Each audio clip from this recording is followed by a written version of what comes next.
Back to new video of this channel, जिसमें हम लोग पढ़ने वाले 2024 के हम लोग बहुविकल्प के प्रश्न। तो चलिए स्टार्ट करते हैं। यहाँ पर आपको दे रखा है कि द्विघात बहुपद 4x² - 4x + 1 के शून्यकों का योगफल होगा।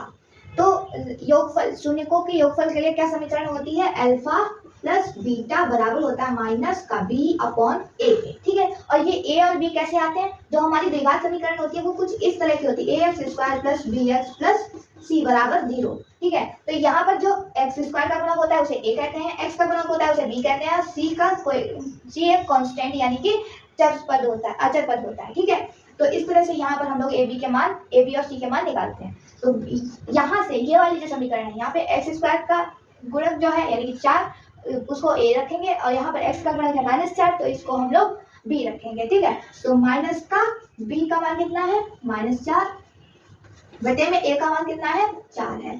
ठीक है, और अल्फा प्लस बीटा बराबर रखेंगे इसे।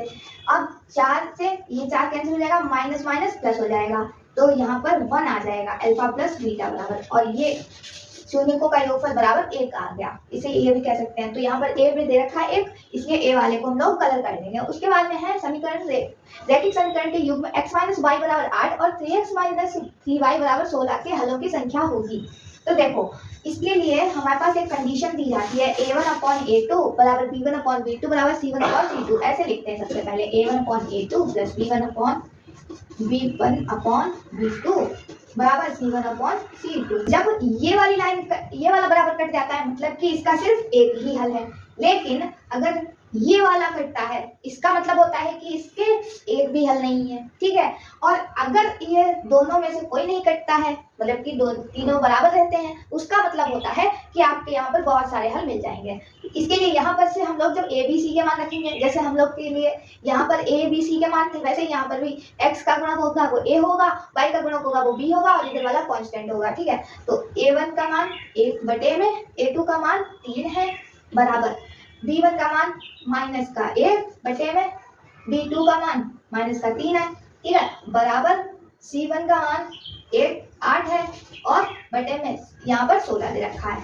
तो 8 का मान होता है, 8 दूनी 16 होता है। ये क्या हो गया? 1/2 भी बोल सकते हैं। यहाँ माइनस से माइनस कैंसिल हो जाएगा, तो 1/3 तो बराबर है, लेकिन ये बराबर नहीं है। और हमने कहा था कि ये बराबर जब नहीं होता, यहाँ पर जब कटता है बराबर, तो इसका मतलब होता है कि इसका कोई भी हल नहीं है। इसलिए आप यहाँ पर कोई हल नहीं पे कलर कर देंगे। ठीक है, उसके बाद में है, यदि समीकरण x² - kx - 8 बराबर 0 का एक मूल 2 है, तो k का मान आपको बताना है। ठीक है, तो एक मूल आपको 2 दे रखा है, मतलब कि कोई एक मूल अल्फा या बीटा में से एक मान लो। अल्फा बराबर है 2, तो बीटा का मान आप बताइए। तो क्या होता है? अल्फा इंटू बीटा बराबर होता है c/a, और अल्फा का मान हमने 2 माना है, बीटा हमें निकालना बराबर c का मान यहाँ पर कितना है? -8 दे रखा है, बटे में a का मान 1 है। ठीक, बीटा बराबर क्या हो जाएगा? -8 था, यहाँ 2 गुणा में था, इधर आएगा तो बटे में चला जाएगा।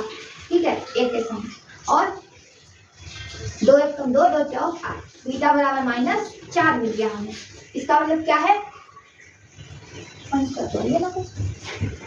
अच्छा, माइनस का था, क्योंकि यहाँ पर भी माइनस है, यहाँ पर भी माइनस है, इसलिए ये वाला माइनस हम लोग नहीं चलाएंगे यहाँ पे। ठीक है, तो यहाँ पर 8 बटे 1 हो जाएगा, और 2 चौक 8 हो जाएगा, इसलिए हमारा प्लस का 4 दूसरा मूल निकल आएगा। डी वाला है, इसलिए डी वाले को कलर कर लेंगे। क्वेश्चन नंबर 12 है, समांतर श्रेणी 10,7,4 इस तरह से नंबर चलेंगे का 20वां पद होगा। कितना होगा? देखो, a n बराबर, यानी कि nवें पद के लिए फॉर्मूला होता है a + n - 1 इंटू d, ये फॉर्मूला होता है। तो लेकिन यहाँ पे हमें n का मान तो पता है, 20वां पद निकालना है, a 20 निकालना है, लेकिन हमें a का मान भी पता है, जो प्रथम पद होता है उसे ये बोलते हैं। प्लस लगाया n - 1, यानी कि 20 में से 1 माइनस हो जाएगा, 19 हो जाएगा।